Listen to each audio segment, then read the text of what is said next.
نصلي على رسوله الكريم أما بعد فأعوذ بالله من الشيطان الرجيم بسم الله الرحمن الرحيم يا أيها الذين آمنوا أطيعوا الله وأطيعوا الرسول وأولي الأمر منكم فإن تنازعتم في شيء فردوه إلى الله والرسول إن كنتم تؤمنون بالله واليوم الآخر ذلك خير وأحسن تأويلا۔ اللہ تبارک و تعالی اپنے کلام عظیم میں ارشاد فرما رہا ہے، اے ایمان والو، اللہ کی اطاعت کرو اور اللہ کے رسول کی اطاعت کرو، اور جو تم میں سے اللہ کی طرف سے مقرر کیے ہوئے ہیں بڑی ذمہ داریوں پر ان کی اطاعت کرو۔ پھر اگر کسی مسئلے میں تمہارے آپس میں اختلاف اور الجھن پیدا ہو جائے جس کا کوئی حل نہ نکلتا ہو تو اسے اللہ اور اس کے رسول کے سپرد کر دو، اگر تم اللہ پر اور آخرت کے دن پر ایمان رکھتے ہو، یہی تمہارے لیے زیادہ بہتر ہے۔ اور ایسی الجھنوں کی باتوں کا سب سے اچھا یہی مطلب ہے کہ جتنا سمجھ میں آئے اتنا کر لو، جو سمجھ میں نہ آئے کہہ دو اللہ جانے، اللہ کا رسول جانے۔ اللہ تبارک و تعالی نے اس مبارک آیت میں تمام دنیا کے مسلمانوں کے لڑائی جھگڑے اگر وہ ختم کرنا چاہیں تو ختم کر دیے اللہ نے، کہ تمہیں آپس میں لڑنے کی ضرورت نہیں ہے، زیادہ الجھنے کی اور ایسی باتیں کہنے کی جس سے دوسرے سے نفرت ہو جائے، بغض و عداوت ہو جائے، تمہاری پارٹیاں بن جائیں، تمہارے درمیان نفرت کی دیواریں کھڑی ہو جائیں، ایک فرقے والا دوسرے فرقے والے کے پروگراموں میں جانے کو ناجائز و حرام سمجھے اور اپنے لوگوں کو بتائے کہ ان کے یہاں شرکت کرنا حرام ہے، ان کے پیچھے نماز پڑھنا حرام ہے، ان کے جنازوں میں شریک ہونا حرام ہے، ان کے خاندانوں میں شادیاں کرنا ناجائز ہے۔ یہ ساری خرابیاں تمہاری دور ہو جائیں گی اگر اللہ کے اس حکم کو پیش نظر رکھو کہ جہاں تمہاری سمجھ میں نہ آئے، الجھنیں پیدا ہونے لگیں، آپس میں تناؤ کی صورتیں پیدا ہونے لگیں، تو ان مسائل میں زیادہ الجھو مت، اللہ اور رسول کے حوالے کر دو کہ اللہ جانے، اللہ کا رسول جانے، آخرت میں سب سامنے آ جائے گا کیا صحیح ہے کیا غلط ہے۔ جو تمہاری سمجھ میں آ رہا ہے قرآن و حدیث کی روشنی میں اپنے فقہائے کرام کے بتانے سے اس پر عمل کرتے رہو، اور عوام کا یہ حق بنتا ہے کہ وہ جس عالم باسند کے اوپر اعتماد اور بھروسہ رکھتے ہوں اس کے کہنے سے عمل کر لیں جہاں انہیں خود علم نہ ہو اور جہاں ان کی خود سمجھ میں نہیں آتا۔ فرمان باری تعالی ہے، فَاسْأَلُوا أَهْلَ الذِّكْرِ إِن كُنتُمْ لَا تَعْلَمُونَ، اگر تم نہیں جانتے ہو تو جو لوگ جانتے ہیں ان سے پوچھ لیا کر۔ تو جو باسند عالم ہوگا وہ اس ایسی بات کا جو تمہاری سمجھ میں نہیں آ رہی ہے، قرآن کا ترجمہ کہیں سمجھ میں نہیں آ رہا ہے، حدیث کا کہیں مطلب سمجھ میں نہیں آ رہا ہے، تو وہ عالم ہی صحیح طریقے سے بتا سکتا ہے، جو غیر عالم ہے وہ اس کا صحیح مطلب بیان نہیں کر سکتا۔ اس لیے کہ عالم کا جو علم ہے وہ دو طریقے سے حاصل ہوتا ہے، ایک اس کی اپنی علمی استعداد جس سے وہ خود قرآن عظیم کو، تفسیروں کو، حدیثوں کو، فقہ کی کتابوں کو پڑھتا اور سمجھتا ہے، اور اگر کہیں سمجھ میں نہیں آتا ہے تو اس کے استاد کے بتانے سے وہ مسئلہ حل ہو جاتا ہے، اور استاد اس کا وہ مطلب بتاتا ہے جو اس نے اپنے استاد سے سنا، اور اس کے استاد نے اس کے استاد نے بتایا، اور اس کو اس کے اوپر والے نے بتایا ہے، اور یہ سلسلہ جا کر حضور احمد مجتبیٰ حضرت محمد مصطفیٰ صلی اللہ علیہ وسلم تک جا کر قرار لیتا ہے اور اللہ تک پہنچتا ہے کہ اللہ نے اپنے رسول کو مطلب سمجھایا،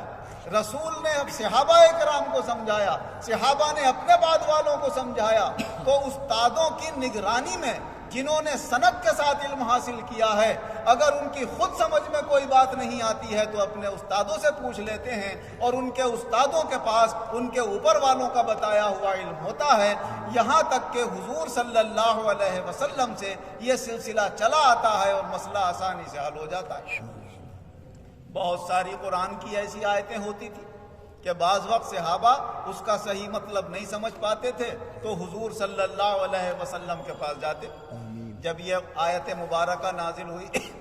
والذین یکنزون الذہب والفضة ولا ينفقونها في سبیل اللہ فبشرهم بعذاب علیم یوم یحمى علیہا فی نار جہنم فتکوی بها جباہهم وجنوبهم وظہورهم ھذا ما کنزتم لانفسکم فذوقوا ما کنتم تکنزون۔ اللہ تعالیٰ فرماتا ہے کہ جو لوگ سونا اور چاندی جمع کر کے رکھتے ہیں اور اسے اللہ کی راہ میں خرچ نہیں کرتے ہیں، ایسے لوگوں کو دردناک عذاب کی خبر دے دو کہ ایک دن وہ آئے گا جب ان کا یہ سونا چاندی آگ میں تپا کر اس کے پتر بنائے جائیں گے اور دوزخ کی آگ میں دہکا کر پھر ان کی پیشانیوں پہ لگایا جائے گا، ان کی کمر پہ لگایا جائے گا، ان کے پہلوؤں پر لگایا جائے گا اور کہا جائے گا یہ ہے وہ تمہارا خزانہ جس کو تم جمع کر کے رکھتے تھے، چکھو اس کا مزہ۔ جب یہ آیت نازل ہوئی اور صحابہ کرام نے عربی زبان جانتے ہی تھے، اس کے ظاہری مطلب پر غور کیا تو نتیجہ یہ سامنے آیا کہ جو کچھ بھی محنت مشقت سے، کھیتی سے، باغات سے، مزدوری سے، کاروبار سے کماؤ، جتنا تمہارے بیوی بچوں کے لیے کافی ہو اتنا تم خرچ کر لو، باقی سب اللہ کی راہ میں خرچ کر لو۔ تو یہ تو بڑا دشوار ہوا، بڑا شاق گزرا صحابہ پر کہ بھائی محنت ہم کریں گے دن رات، کمائیں گے زیادہ، تھوڑا سا اپنے لیے خرچ کریں گے، جمع کر کے رکھتے ہیں تو یہ انجام ہوگا، اب ہونا کیا چاہیے؟ بیٹھے، میٹنگ ہوئی، مشورہ ہوا تو حضرت عمر رضی اللہ عنہ نے فرمایا گھبراؤ مت، اس مسئلے کا حل میں نکالتا ہوں، جا کر حضور صلی اللہ علیہ وسلم سے جا کر پوچھتا ہوں۔ پہنچے حضور صلی اللہ علیہ وسلم کی خدمت میں، یا رسول اللہ یہ آیت سن کر صحابہ تو گھبرائے ہوئے، کریں تو کیا کریں؟ ارے بھائی گھبرانے کی کیا بات ہے؟ کہا صاحب یہ اللہ یہ کہہ رہا ہے سب خرچ کرو اللہ کی راہ میں۔ ارے کہا یہ مطلب نہیں ہے اس کا کہ سب خرچ کرو، یہ مطلب ہے کہ اپنی کمائیوں میں سے تم زکوٰۃ نکال دو، جب زکوٰۃ نکال دو گے تو وہ کنز نہیں کہلاتا ہے، کنز جب تک کہلاتا ہے جب تک آپ نے زکوٰۃ ادا نہیں کی ہے۔ اگر یہ مطلب ہوتا تو پھر اللہ میراث کیوں مقرر کرتا؟ میراث تو جبھی ہوگی جب کچھ چھوڑ کے بھی جاؤ گے دنیا میں، اور اگر سب خرچ کر دیتے تو چھوڑ کے کہاں سے جاتے؟ تو یہ میراث تمہیں بتا رہی ہے، تم نے ادھر غور نہیں کیا، خالی اس پہ غور کر لیا۔ تو کبھی کیا ہے ایک طرف نظر جاتی ہے آدمی کی جسے علم کم ہوتا ہے، اور دوسری طرف نہیں نظر جاتی جس کا اسے علم نہیں ہوتا، وہ ایک بات کو پکڑ کے بیٹھ جاتا ہے کہ صاحب اس میں تو یہ لکھا ہوا ہے، حدیث میں، قرآن کی آیت میں تو یہ لکھا ہوا ہے، آپ ایسے کیوں کہہ رہے ہیں؟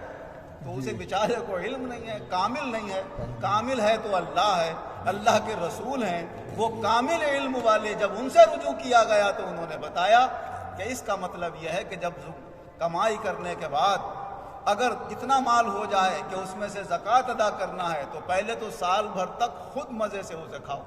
سال بھر کے بعد جو بچ جائے پھر حساب لگاؤ کہ زکوٰۃ نکالنے کے لائق ہے تو 100 روپے میں سے 2.5 روپے، 1 لاکھ میں سے 2,500 روپے، باقی تو سب تمہارے لیے بچ رہا ہے، تمہارے بیوی بچوں کے لیے بچ رہا ہے، جب دنیا میں چھوڑ کر جاؤ گے تو یہ میراث اور جائیداد بن جائے گی۔ تو حضرت عمر رضی اللہ عنہ نے نعرہ مارا اللہ اکبر، اللہ کا شکر ادا کیا کہ یہ ہے دیکھو جو بات ہماری سمجھ میں نہیں آتی ہمارے رسول نے ہمیں بتایا۔ اور پھر حضور صلی اللہ علیہ وسلم نے فرمایا بھائی اس مال سے کیا مزے لے سکتے ہو؟ بہترین مال تو وہ ہے کہ اللہ کسی کو نیک بیوی عطا فرمائے۔ تو پھر حضرت عمر رضی اللہ عنہ نے نعرہ مارا۔ اللہ تبارک و تعالی نے اپنے رسول صلی اللہ علیہ وسلم کو سکھایا، حضور نے صحابہ کو سکھایا، صحابہ نے تابعین کو سکھایا، تو جو مدارس کے اندر باقاعدہ تمام دنیا میں یونیورسٹیاں قائم ہیں، اسلامی مدرسے قائم ہیں۔ مصر کے اندر آج سے 1000 سال پہلے قاہرہ یونیورسٹی قائم کی گئی ہے جو دنیا کی علم دین کی سب سے بڑی یونیورسٹی ہے. اس کے اندر ہر طرح کے دینی علوم سکھائے جاتے ہیں. انہوں نے اپنے استادوں سے سیکھا ہے, وہ اپنے شاگرد تیار کر رہے ہیں, ان کے شاگرد ان کو تیار کریں گے, اور اسی طریقے سے قیامت تک یہ سلسلہ چلتا رہے گا. تو بہت ساری وہ باتیں جو خود آدمی کی سمجھ میں نہیں آتی ہیں قرآن پڑھنے سے, حدیث پڑھنے سے, تو وہ اپنے استاد سے پوچھ لیتا ہے. یہی مدرسوں کے اندر ہوتا ہے. طالب علم اپنے استادوں کے سامنے سوال رکھتے ہیں اور استاد اس کا جواب دیتے ہیں. اور جو گھر بیٹھے عالم بنا ہوگا, زندگی بھر تو پڑھا کالج میں, ڈاکٹر بنا, انجینئر بنا, ماسٹر بنا, اب اسے ذرا سا موقع ملا ریٹائر ہونے کے بعد, یا اسے موقع مل گیا اپنے کام کے بعد, شوق پیدا ہوا دین پھیلانے کا, کیونکہ دین میں اسے چودھرات ملتی ہے. اور چودھرات جب ملے گی جب اپنی چلائے گا کہ صاحب مجھ سے سیکھو. اگر کسی عالم کی پیروی کرے گا تو عالم کو بڑا بننا پڑے گا, خود چھوٹا بننا پڑے گا, چھوٹا بننے کو تیار نہیں ہے. تو ایسے لوگوں نے موبائل کے ذریعے سے اور چیزوں سے چندے کا علم سیکھ لیا. کہیں اردو کے ترجمے پڑھ لیے قرآن کے, کہیں کوئی حدیثیں پڑھ لی اردو کے ترجمے, ہندی کے ترجمے پڑھ لیے, کہیں گوگل وغیرہ پہ نکال کر دیکھ لیا, کہیں کسی تقریر مولانا کی سن لی. اب ڈھیر سارا چندے کا علم اکٹھا ہو گیا. کوئی بات سمجھ میں آئی یا نہیں آئی, اس پارٹی والے کی بھی, اس کی بھی لے لی, یہ بھی لے لی. جو اپنے دماغ سے صحیح لگا اسے صحیح مان لیا, جو غلط لگا اسے غلط مان لیا, اور اعتراضات شروع کر دیے. یہ صاحب ایسے ہیں, وہ صاحب ایسے ہیں, اور وہ صاحب ایسے. اب اس وقت دنیا کے مشہور عالم ہیں مولانا طاہر القادری صاحب, جو اپنے استادوں سے علم حاصل کیا ہے, قرآن کا, حدیث کا, تفسیر کا, ہر زبان جاننے والے ہیں. ان کی تقریر میں نے ایک صاحب کو بھیج دی, وہ ہوں گے کسی دوسری پارٹی کے. ارے صاحب یہ کس کی تقریر بھیج دی, یہ تو یہودیوں کا ایجنٹ ہے, نعوذ باللہ. تو کیا ہے, پتہ ہے نہیں آدمی کو کہ میں کیا کہہ رہا ہوں. ایک عالم اس کی تقریر پسند کر رہا ہے جس نے اپنے استادوں سے باسند ہو کر پڑھا ہے, اور وہ ایک ان پڑھ آدمی, میں جانتا ہوں کون شخص ہے, وہ ان پڑھ آدمی ہے, بس تیری میری باتیں سن کر کچھ تھوڑا سا علم جمع ہو گیا ہے, تو اس کے اوپر یہ اعتماد کہ اب وہ خود دعوے دار ہیں کہ صاحب میں سکھاتا ہوں لوگوں کو علم. تو لوگوں کو علم سکھائیے, خود بھی گمراہ ہوں گے, دوسروں کو بھی گمراہ کریں. حضور نبی اکرم صلی اللہ علیہ وسلم نے ارشاد فرمایا کہ علم دنیا سے اس طرح نہیں اٹھایا جائے گا کہ اللہ لوگوں کے سینوں سے علم نکال لے یا دنیا کی کتابیں اوپر کو اٹھا لے, بلکہ علم ایسے اٹھے گا کہ اللہ تعالیٰ آہستہ آہستہ علماء کو دنیا سے اٹھا لے گا, اور ان کے صحیح قائم مقام پیدا نہیں ہو پائیں گے. خود کم علمی کی بنا پر جو منہ میں آئے گا وہ لوگوں سے کہیں گے, لوگوں کی سرداری اختیار کر لیں گے, اور اپنے آپ کو بڑا بنانے لگیں گے, اور وہ باتیں لوگوں کو بتائیں گے جو نہ قرآن کی ہوں گی نہ حدیث کی ہوں گی. وہ لوگ خود بھی گمراہ ہوں گے اور دوسروں کو بھی گمراہ کریں گے. تو ایسے لوگ جو باسند عالم نہ ہوں, کسی قیمت پر ان کی بات نہیں ماننا چاہیے. باسند عالم کے اندر سب سے بڑا نقطہ آپ کے پاس یہ ہے کہ وہ شخص جب کسی استاد کے ساتھ اس کے زیر سایہ رہ کر علم حاصل کرتا ہے, تو جو بات قرآن و حدیث سے خود سمجھ میں نہیں آتی ہے وہ اپنے استاد سے پوچھا ہوا ہوتا ہے, اور اس کا استاد اپنے استاد سے پوچھا ہوا ہوتا ہے, تو وہ صحیح بات ہمارے اور آپ کے پاس پہنچ جاتی ہے. اور جو خود کتابیں وغیرہ پڑھ کر, اردو کے ترجمے پڑھ کر اگر عالم ہونے کا دعویٰ کرتا ہے تو وہ عالم ہے نہیں, وہ خود ہی نہیں سمجھ پایا ہے صحیح طریقے سے, تو دوسرے کو کیا سمجھائے گا. ان لوگوں کے ساتھ رہنے میں بہت سارے ہمارے دین کا نقصان ہو جاتا ہے. اسی وجہ سے بہت ساری وہ باتیں ہیں, چاہے وہ کسی مسلک کا عالم ہو, لیکن عالم باسند ہونا چاہیے. اول تو 4 مسلک یہ تھے پرانے, مالکی, شافعی, حنبلی, حنفی. ہم لوگ حنفی کہلاتے ہیں. امام اعظم ابو حنیفہ رحمۃ اللہ علیہ کے یہ بھی علماء حق. امام مالک صاحب بھی عالم حق, فقیہ معظم. امام شافعی صاحب رحمۃ اللہ علیہ بھی بہت بڑے فقیہ اور عالم. امام احمد بن حنبل رحمۃ اللہ علیہ بھی بہت بڑے فقیہ اور عالم. ان سب نے استادوں کی نگرانی میں علم حاصل کیا. تو جس مسلک کا بھی ماننے والا ہے, اس مسلک کے باسند عالم پر جس پر زیادہ اعتماد ہو, اس سے جا کر پوچھ لے, وہ جیسا بتا دے عمل کر لے. پھر اس میں چون و چرا میں نہ پڑے اور کسی کے بہکائے میں نہ آئے, کیونکہ جب وہ باسند عالم ہے اور آپ نے اس پر اعتماد کیا ہے, اگر صحیح بتائے گا تو اسے بھی ثواب ملے گا اور آپ بھی حقدار ہوں گے جنت. اور اگر غلط بتائے گا تو آپ کے اوپر گناہ نہیں ہوگا، گناہ اس کے اوپر ہوگا جو غلط بتائے گا، اس لیے کیونکہ آپ نے یہ جان لیا کہ یہ باسند عالم ہے، یہ جو کچھ بتائے گا علم کی روشنی میں بتائے گا، تو اگر وہ غلطی کر رہا ہے تو اللہ کے یہاں وہ جواب دے گا، آپ کے عمل کی وہاں پر کوئی پکڑ نہیں ہوگی۔ اور اگر آپ نے کسی ایسے شخص سے پوچھا ہے کہ جو باسند عالم نہیں تھا، آپ جانتے بھی تھے اس کے متعلق کہ یہ باسند عالم نہیں ہے، خود بخود خود رو بن گیا ہے، اپنے گھر بیٹھے بیٹھے تیار ہو گیا ہے، اگر اس سے پوچھا اور غلط بتایا تو دونوں گناہ گار ہوں گے، وہ بھی گناہ گار ہوگا اور معلوم کر کے عمل کرنے والا بھی گناہ گار ہوگا۔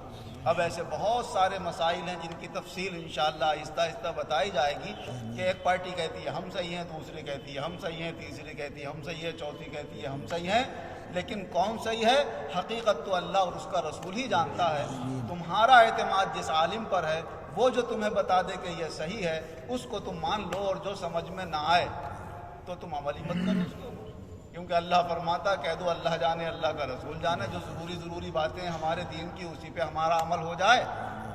اور ایک سب سے بڑی نقطے کی بات یہ ہے کہ کم پڑھے لکھے کو کبھی بحث و مباحثہ نہیں کرنا چاہیے کسی سے کہ صاحب ہم عالم نہیں ہیں۔ اگر آپ کو بحث کرنا چاہیے عالم کے پاس جائیے، ہمیں تو جو ہمارے عالم نے بتا دیا ہم اس کے مطابق عمل کرتے ہیں، اگر ہمارے پاس علم ہوتا تو ہم بحث کرتے، کیا معلوم ہم بحث کرنے میں کوئی غلط بات کہہ جائیں تو اللہ کے یہاں پکڑ کے باعث ہو جائیں گے، آپ کی زبان سے کوئی غلط بات نکل جائے، آپ بھی عالم نہیں ہے تو آپ اللہ کے یہاں پکڑے جائیں گے، لہٰذا نہ آپ بحث کیجئے نہ ہم بحث کرتے ہیں۔ آپ کی سمجھ میں آ جائے ٹھیک ہے، نہ سمجھ میں آئے تو دوسرے کو غلط بھی مت کرو، کیوں؟ تمہیں یہ بھی علم کب ہے کہ وہ غلط ہے؟ کیا پتہ وہ صحیح ہو اور آپ نے غلط کہہ دیا، تب بھی تو اللہ کے یہاں پکڑے جاؤ گے۔